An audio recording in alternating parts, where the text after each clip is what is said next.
a celebrity. He was on his private jet when he wrote this. With Big Boy. With Big Boy. Hey, whoever known Floyd had so much thought inside that brain of his. It's ridiculous. He was waiting to let it out, Lee. Hopefully we get a lot more tweets or posts like this from Floyd. This isn't just a one-time thing. It's shockingly insane. As a retired, I needed to go on another week. As a retired, wealthy, and successful man, Floyd, really? I don't think he wrote that at all. You're a douche. Do you think he laughed when he posted this shit? No, and I can tell you who. I think he was laughing when he Mayweather promotion. I know who his PR girl is, and she wrote this. I've met her. I know who physically wrote this piece, and it was not Floyd. Floyd has never used the word strife in his vocabulary in his entire life. At no point did Floyd ever say to somebody, strife. Unless he was watching a baseball game and he said strife 3. That's the closest Floyd ever came to saying the word strife. Strife. Here's the next one that jumps at, like, I can go paragraph by paragraph and just go, bro, I know you. Yes. Promiscuity. Okay, Floyd, your next question for the class, define promiscuity. He promised to skew me. Good job, Floyd. Please sit back down. Bro. This maybe he has said any of these words at some point. This part I have a real problem with. Now he's the straight edge lifestyle guy. And really? He wasn't. In his 24/7 shows, weren't they burning the shit out of marijuana all in that house? Fucking champagne all the time. He's popping tops. Pouring it on young girls. Not downgrading them, belittling them at all. No, never that. Here, bitch, take $1. Everything in this section, of designers, he got that told to him. He got told Alexander McQueen's, like, everything. Fuck, bro. At least make it slightly believable. Why didn't you take it and then, like, rewrite it? Yes. And I'm going to say this, and this is going to get me a lot of heat, Andrew. You ready?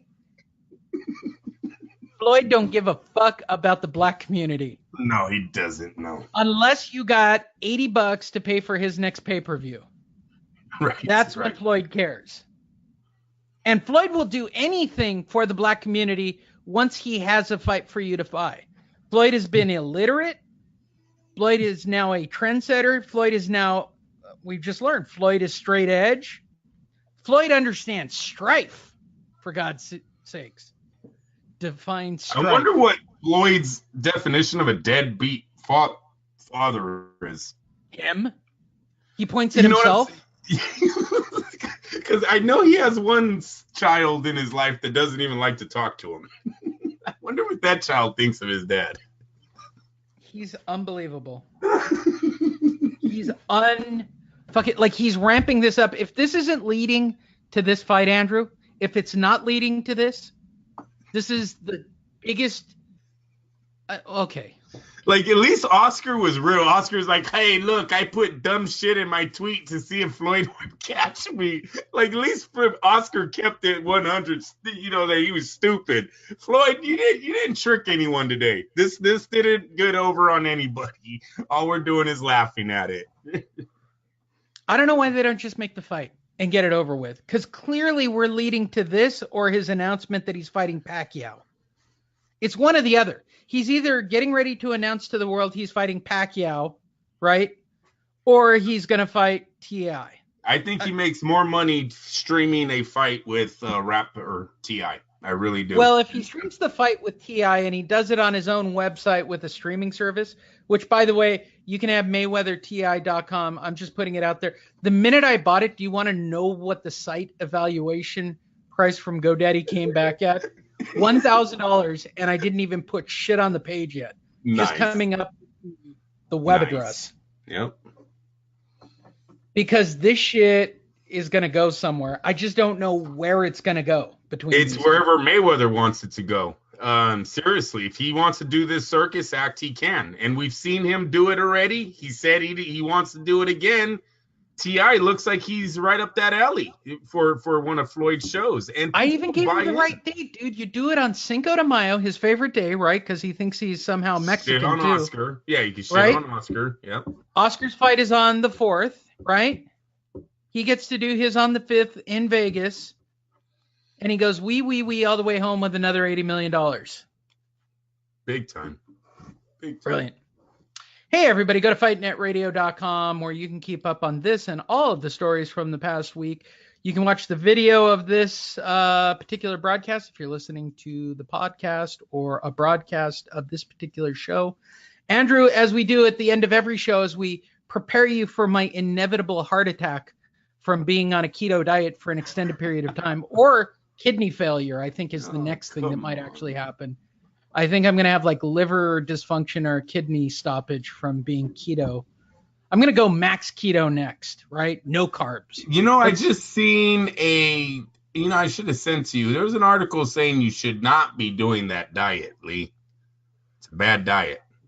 Andrew, I don't want to break it to you, but I've had enough time on the planet. As you can tell from the website and everything that I'm setting up, I'm creating a set of tools for you and your sons to do a broadcast in my inevitable death.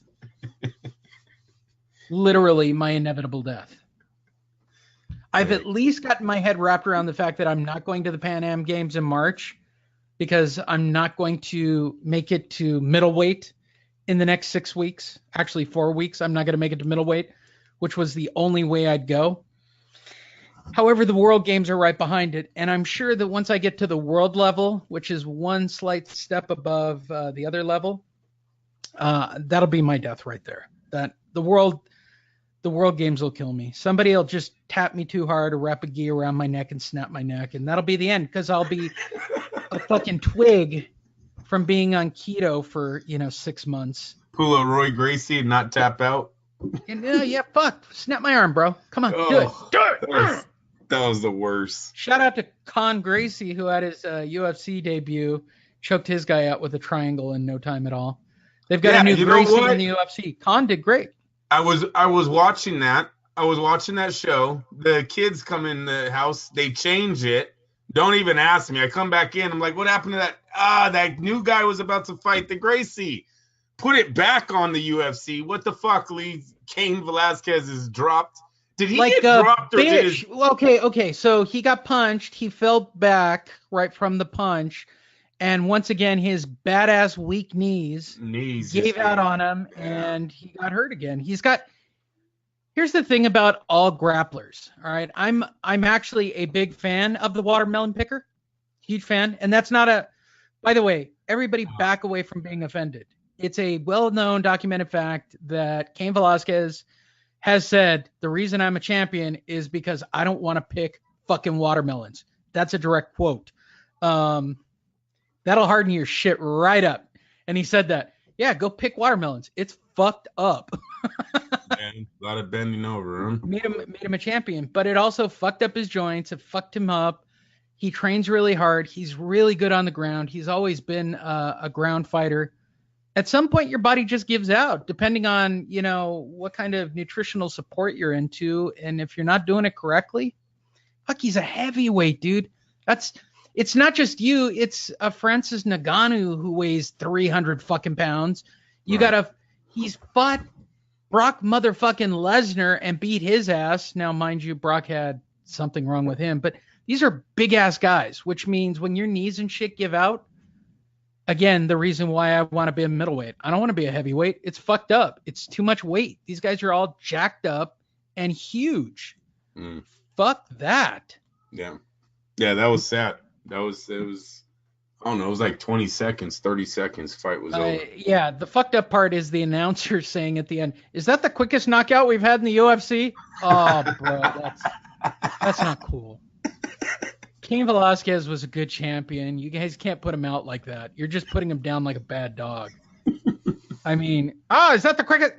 Shut up, bro. Like, how did somebody not just like lean and like backhand that dude when he said that? I feel like, it's some fucked up shit. Shout out to Francis Ngannou, who got a quick knockout of Cain Velasquez and stays in the number 3 position in the heavyweight division for the UFC.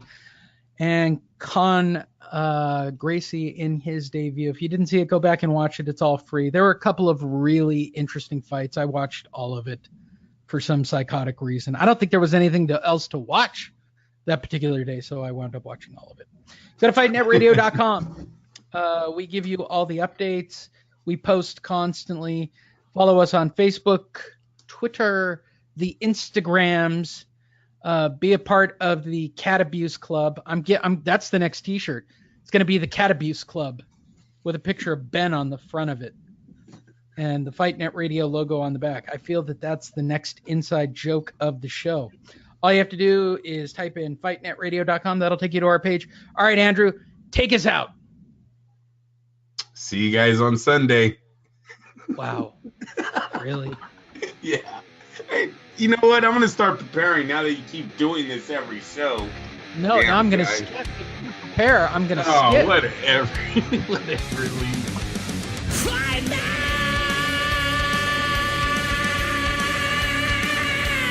Radio.